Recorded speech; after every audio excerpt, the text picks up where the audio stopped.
Bonsoir à tous et à toutes. Bienvenue à cet autre rendez-vous sur ICAD News où nous vous accueillons ce soir pour parler d'un thème tout aussi inédit et important et qui vous intéressera sûrement. En tout cas, avant tout propos, je tenais à dire merci à tous ceux qui prennent de leur temps et de leur énergie pour nous suivre sur YouTube avec ICAD News où nous avons déjà abordé en mini-conférence 2 sujets qui vous ont accroché au vu de ce que nous pouvons lire sur la plateforme YouTube qui nous permet donc de véhiculer nos idées et de partager nos connaissances. En notre qualité d'enseignant-chercheur, cela nous va ravir que nous soyons suivis et écoutés par des étudiants, des curieux, des amateurs de sciences parce que c'est aussi ça notre métier, faire passer des points de vue et des opinions et pour nous cela est assez important. Alors, qu'est-ce que ICAD? ICAD News, c'est la chaîne, mais en réalité, le mouvement que nous portons, que nous représentons, c'est ICAD, Initiative pour la coordination des actions pour le développement des régions et l'environnement.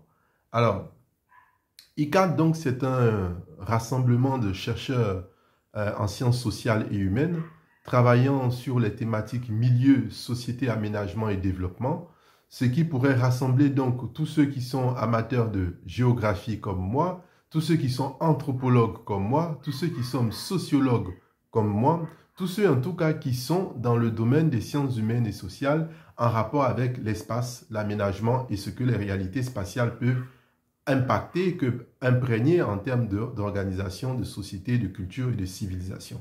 C'est vraiment un vaste champ. Alors, qui sommes-nous? Nous sommes donc un groupe de chercheurs, d'enseignants-chercheurs, que votre serviteur a bien voulu rassembler.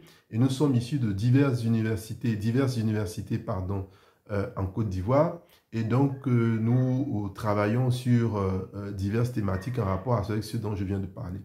À l'occasion d'une autre vidéo, nous allons présenter les principales productions majeures que nous avons fait sortir. Ce sont une série de réflexions sur le milieu, l'aménagement et le développement qui ont été pilotées par divers enseignants-chercheurs. En tout cas, en une occasion préparée déjà d'avance, nous allons vous présenter ces ouvrages et permettre à ce que ceux qui sont intéressés puissent les avoir. Ils sont édités donc par notre propre maison d'édition, ICAD Édition, donc qui essaie tant que faire se peut de faire la promotion du savoir et des écrits faits par les chercheurs locaux. En tout cas, merci pour le suivi de la chaîne, merci pour le temps, l'énergie que vous consacrez à vous abonner, à regarder. Continuez de liker, continuez de partager, cela fera très bien aux chercheurs que nous sommes. Alors aujourd'hui, le sujet, c'est l'importance de la recherche. L'importance de la recherche permettrait d'attaquer sous un angle assez visible et vivant ce que la recherche représente et ce qu'elle est pour les enseignants-chercheurs, pour les chercheurs et pour les curieux de façon générale. Alors, ce soir, nous abordons la recherche, mais ce n'est pas la définition classique que nous allons présenter, mais plutôt la définition classique qui veut que la recherche, c'est chercher avec intelligence, mener des actions de réflexion à partir d'un questionnement, d'une méthode et d'une méthodologie définie pour aboutir à des résultats qui peuvent éclairer la société ou le commun des mortels. Mais au-delà de cette définition théorique, classique et très scolaire ou universitaire de ce qu'est la recherche, c'est avant tout une idéologie. La recherche, c'est avant tout véhiculer des idéologies et véhiculer des courants de pensée.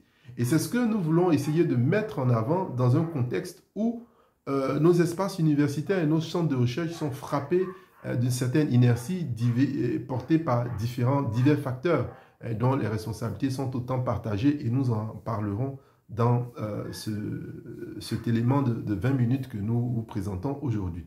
Alors, la recherche est donc, je disais, une idéologie qui est portée. La recherche, c'est une idéologie, ce sont des idéologies, des idées qui sont portées pour promouvoir des sociétés, des cultures et des valeurs. Parce que dans toute l'histoire des sociétés humaines, nous nous sommes rendus compte que les chercheurs, les travaux de recherche ont joué un rôle déterminant dans les postures idéologiques et politiques qui ont impacté la gouvernance, sur le plan économique, sur le plan culturel et sur le plan politique. Ce sont des idéologies qui ont été portées par des séries de réflexions qui émanent de travaux de recherche. La recherche, c'est donc avant tout avoir une idéologie pour affirmer quelque chose de fondamental, une souveraineté. toutes les sociétés et les civilisations qui ont marqué leur ère et leur temps dans l'espace ont été des sociétés qui étaient fondées essentiellement sur l'application de recherches fondamentales et de recherches qui ont permis de les positionner à un certain niveau de l'échelon humain. La recherche, ce n'est pas seulement poser des questions, définir des théories ou des axiomes. La recherche, c'est gouverner. La recherche, c'est l'idéologie de la gouvernance. Et derrière l'idéologie de la gouvernance, nous voulons soulever un point essentiel, celui que nous appelons celui du paradigme recherche-souveraineté. C'est à partir donc de la recherche que les civilisations et les cultures ont pu affirmer leurs différences, ont pu affirmer la plus-value qu'ils apportaient à l'humanité dans la construction de ce qu'aujourd'hui on appelle le paysage universel, la société universelle, l'universalité. C'est d'abord des travaux de recherche qui ont positionné donc cet ensemble de paradigmes qui aujourd'hui définissent nos sociétés. Il est donc important qu'à un certain niveau dans nos sociétés en développement, on essaye donc de regarder dans le rétroviseur et essayer de nous interroger sur quelle est la contribution de la recherche à la dynamique de développement, quelle est la contribution de recherche à la dynamique de progrès que nos sociétés devraient ou sont en train d'amorcer ou de connaître. Nous l'espérons. En tout cas, cela est notre vœu que nos sociétés passent à une autre étape d'évolution. Mais en réalité, si on s'en tient donc à ce que je viens de dire, la recherche, c'est donc l'ensemble des mécanismes qui vont aider la société à partir d'idéologies à atteindre le progrès et le développement. Alors, si on s'en tient à ces deux concepts, progrès et développement, les définitions sont multiples et tout aussi variées, mais nous allons nous focaliser sur celle du développement parce que nous pensons que dans le développement pourrait subvenir la définition du concept ou du paradigme de progrès lui-même. Alors, le développement est défini donc comme l'ensemble des processus de transformation qualitatifs et quantitatifs qui font passer une société d'un stade moins organisé à un niveau beaucoup plus évolué. À ce stade donc de cette définition, on se rend compte que des notions comme les révolutions technologiques, les révolutions techniques, les révolutions de savoir et de connaissances jouent un rôle déterminant dans l'évolution qualitative ou quantitative qu'une société peut connaître en termes de production économique, en termes de système de gouvernance, en termes de culture et en termes de promotion donc de l'être humain en tant que tel. L'être humain au centre des savoirs et centre donc de la promotion donc de la construction de toute société, de toute évolution. Ramenons donc l'homme au centre du débat. À partir de cet instant, c'est l'homme qui définit les idéologies et c'est l'homme qui prend la responsabilité de conduire un champ de connaissances qui va impacter sa société. Dès lors, nous nous rendons compte que la place du chercheur est fondamentale parce que le chercheur est celui qui contribue donc à mettre en place des savoirs, des connaissances et un ensemble d'éléments théoriques qui vont être mis en pratique pour amorcer le changement et la transformation de la société.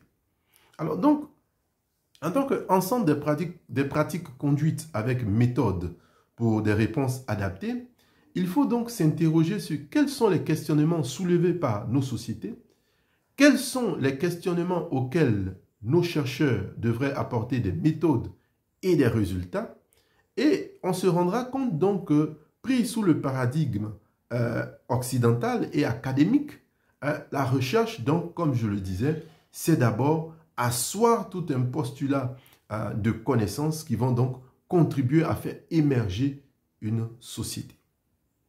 Mais mes chers amis, à ce stade de notre propos, on pourrait bien s'interroger sur ce que deviendraient nos sociétés avec tout le contexte difficile qui encadre le monde de la recherche.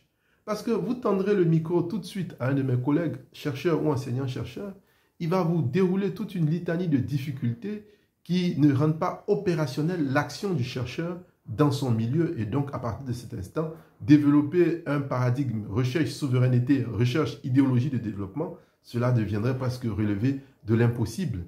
Mais non, on peut relancer cela à partir de ce que nous appelons la théorie du peu de moyens pour beaucoup de résultats. Alors, cela commence par quoi? Cela commence d'abord par situer ce que la recherche apporte. Le premier point, c'est que la recherche, c'est un allié pour la production de savoir. Alors, de quel savoir s'agit-il? Toute société qui aspire au développement devrait se connaître elle-même. Donc, promotion de savoirs endogènes pour rentrer dans le champ de l'universalité avec des parties de nous-mêmes que nous maîtrisons et que nous connaissons. La première des choses, les savoirs que la recherche produit devraient être dans notre chaîne d'éducation, dans notre système éducatif, enseignés depuis les classes primaires, en passant par le secondaire et arriver finalement au système supérieur où les cadres sont formés, l'intelligentsia de demain est formée. Donc, à partir de ce que notre recherche devrait pouvoir nous montrer, devrait pouvoir nous indiquer. Il faut donc que la société pose, à partir de cet instant, les bonnes questions. La deuxième chose, c'est que la recherche doit ouvrir le champ du progrès et le champ du développement. Et cela est fondamental. Ça, c'est le point clé qui ouvre donc le véritable paradigme recherche-développement, recherche-idéologie de développement, souverainisme, c'est ce point-là. Faire des activités de recherche qui vont impacter la société de sorte à transformer et à promouvoir des chaînes, permettez l'expression de transformation en cascade.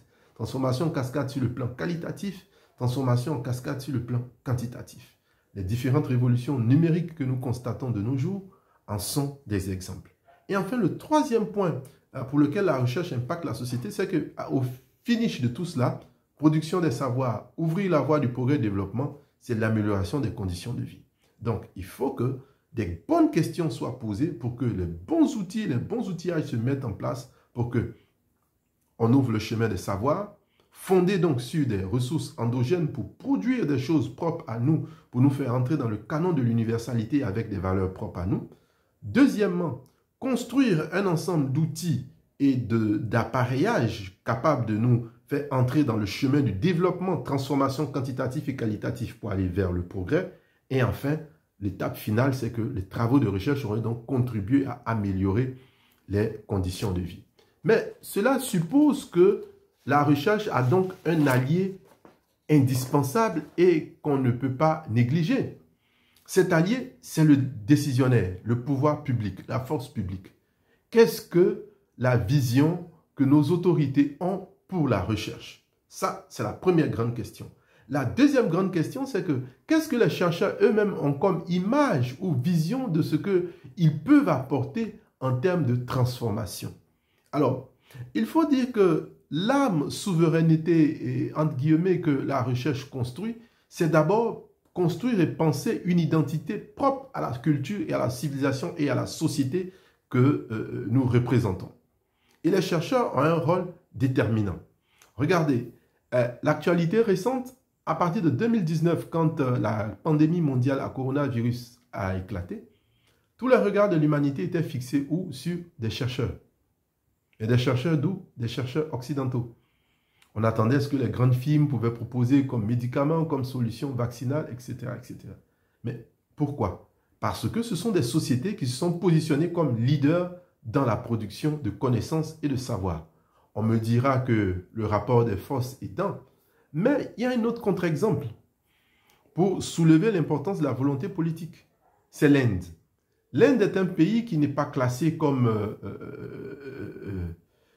puissance dominatrice du monde contemporain dans lequel nous sommes, mais l'Inde est classée comme pays émergent. Et comment l'Inde s'est invitée à la table des grands, permettez l'expression, comme on le dit couramment à Abidjan. Je lisais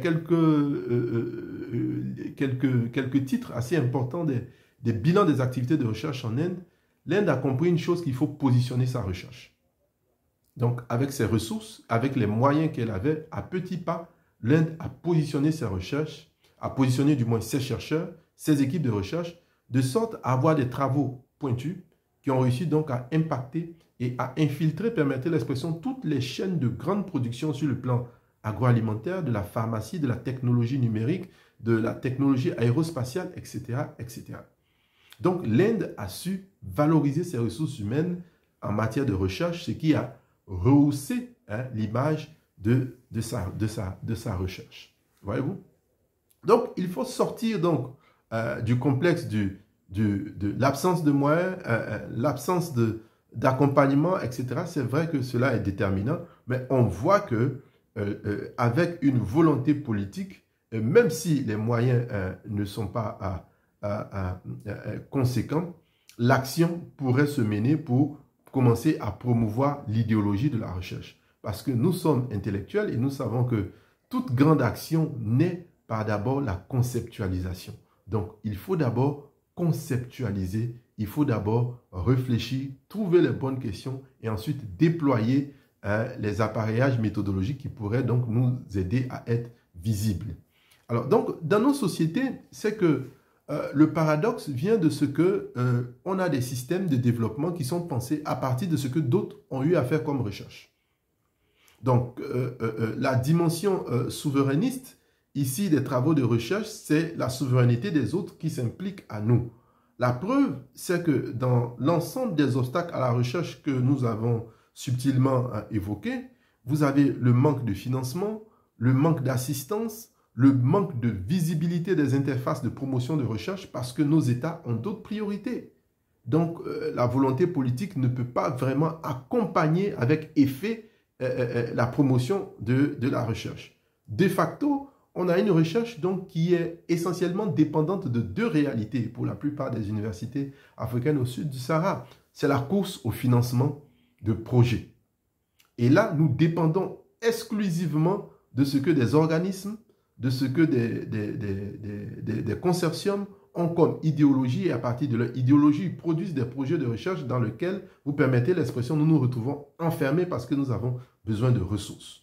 Ça, c'est la première limite qui bloque donc le principe d'émanciper des recherches souverainistes à partir d'une certaine idéologie d'affirmation de nos cultures et de nos valeurs civilisationnelles. La deuxième chose, c'est que finalement, devant ce manque de visibilité, ce manque d'accompagnement institutionnel et politique, le chercheur ne se réduit qu'à faire de la recherche que pour passer les grades de la Commission interafricaine d'évaluation. Donc, on produit juste quelques recherches comme ça, et une fois qu'on a atteint le grade souhaité, bon, il y a ce ralentissement parce que on n'est plus à même d'attendre quoi que ce soit parce que la recherche n'est pas accompagnée. À partir de ces éléments, on se rend compte qu'on est en train de créer un contexte qui va engendrer une sorte de défaillance de système institutionnel qui ne permet pas d'arriver à ce que les sociétés occidentales ont pu faire, affirmer la souveraineté à partir des paradigmes nés de la recherche. Voyez-vous, on est donc pris dans un étau de l'attentisme. Et tout à l'heure, nous avons cité l'exemple de la pandémie à Covid-19. Certains ont même ri quand les Malgaches avaient proposé le Covid organique parce que pour la plupart, et même je l'entendais dire de la part de certains chercheurs, et cela m'avait profondément attristé, qu'est-ce qu'ils peuvent trouver, etc. Mais quand j'ai fait des recherches, je me suis rendu compte que ce centre malgache existe depuis 1957 par là. Ils ont travaillé sur la pharmacopée, ils ont développé beaucoup de produits pharmaceutiques et ils ont des réponses à partir de pharmacopée, de constitution d'antibiotiques qui pourraient résoudre d'énormes problèmes de santé. Mais je ne me suis pas arrêté là. Tout près de moi, à la faculté ici à Abidjan, j'ai vu des collègues qui travaillent sur ces questions, qui sont capables de produire.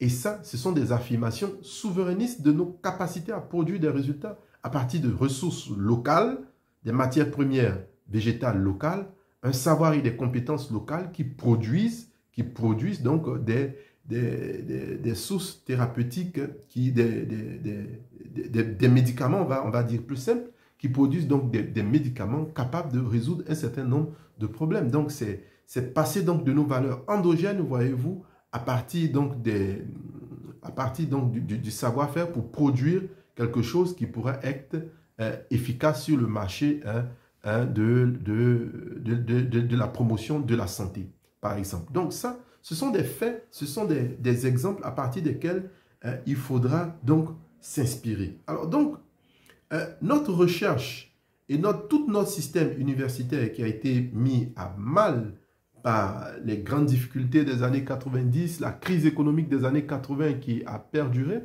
ce qui a fait que l'État ne peut plus vraiment se positionner comme étant le principal bailleur ou faire en tout cas de notre système une priorité parce que les priorités sont ailleurs, mais la réponse peut se trouver au sein de l'espace universitaire. C'est-à-dire qu'il faut nous-mêmes, en tant que chercheurs, nous remettre en cause et reprendre goût au travail de recherche. La première chose pour reprendre goût au travail de recherche, c'est regarder dans nos ressources immédiates. Nous avons des étudiants, Nous avons des collègues, nous avons des équipes de chercheurs, des équipes de recherche. Il faut passer à la première étape qui est fondamentale, la conceptualisation de programmes et d'activités de recherche. Ensuite, la deuxième grande équation, ce sera se demander comment faire fonctionner les programmes et les idées que nous avons à partir de ressources minimales. Ça, c'est une grande équation, mais pour laquelle des réponses existent. Si on ne creuse pas, on ne cherche pas, on ne pourra pas avoir. Donc, il faut une remobilisation du corps enseignant et chercheur. Il faut s'approprier la dimension idéologique souverainiste de ce que nos travaux de recherche sont capables donc de rehausser l'image de notre nation, de vendre le Made in Côte d'Ivoire, de vendre un certain nombre de savoir-faire qui pourra impacter, comme je disais, la société sur le plan éducationnel avec la promotion des savoirs, qui pourra engendrer une source de transformation qualitative pour aller au développement et ensuite améliorer finalement les conditions de vie. Cela suppose que si nous avons la possibilité de produire ces choses, forcément, obligatoirement, nous aurons attiré les regards de ceux qui pourraient être éventuellement des bailleurs. Je suis universitaire, je ne parle pas de choses que je ne sais pas, je ne parle pas de choses que je ne maîtrise pas. C'est tout un terrain, un champ qu'il faut réouvrir pour que les enseignants et les chercheurs de nos espaces se réapproprient leur manteau de chercheurs et d'enseignants. Ça sera très fondamental. Commencer par le premier niveau, faire la promotion de savoir, faire la promotion de travaux de recherche qui seront mutés en savoir. Ensuite, comment s'approprier donc ces savoirs pour construire des champs de recherche qui vont contribuer à l'affirmation et à la souveraineté. Cela est véritablement important de notre point de vue parce qu'il faut sortir de cette logique de dépendance des financements extérieurs qui très souvent traitent de projets, traitent de préoccupations qui ne sont pas forcément les nôtres. Et nous aurons l'occasion donc de débattre donc de ce courant idéologique qui a bien souvent paralysé les logiques de développement de nos États, où on avait l'habitude de planifier pour 5 ans, 10 ans, mais avec aujourd'hui l'avènement des projets, on est dans l'immédiat, on est dans la spontanéité, ce qui ne nous permet pas donc d'anticiper sur la gouvernance. Il y a toute une idéologie d'affirmation de la souveraineté qui se trouve souvent freinée, bloquée et qui est masquée derrière donc des initiatives de financement de recherche qui, à la limite, portent des idéologies qui ne pourraient pas franchement nous aider à entrer dans notre développement. Chers amis, à ce stade de notre propos, il nous reste juste 2 minutes pour terminer et conclure. Il faudra dire qu'à partir donc de la théorie de ce que nous appelons du peu de moyens, de beaucoup d'efficacité, nous voulons donc inviter l'ensemble des corps d'enseignants-chercheurs à se réapproprier l'univers de la recherche. Ce qui voudrait dire que sur le plan de la formation, il faudra un moment s'arrêter et puis définir des canevas de formation de chercheurs, c'est-à-dire remettre l'accent sur la formation que nous savons bien faire. À ce propos, nous pensons qu'il faudra commencer par apprendre à écrire la recherche, apprendre à formuler la recherche. Et c'est pour cela que nous allons, d'ici la semaine prochaine, sortir donc un document, un guide qui pourrait aider la plupart des étudiants en géographie à conceptualiser des protocoles de recherche.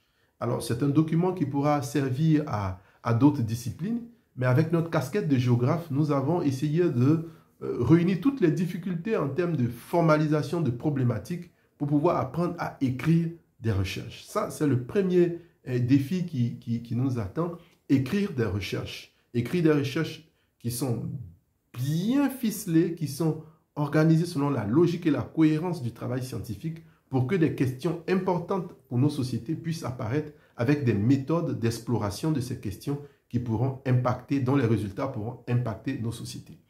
La deuxième chose, c'est qu'au niveau de nos institutions, il faut revenir à ce qui est de fondamental. Il faut asseoir des programmes de recherche.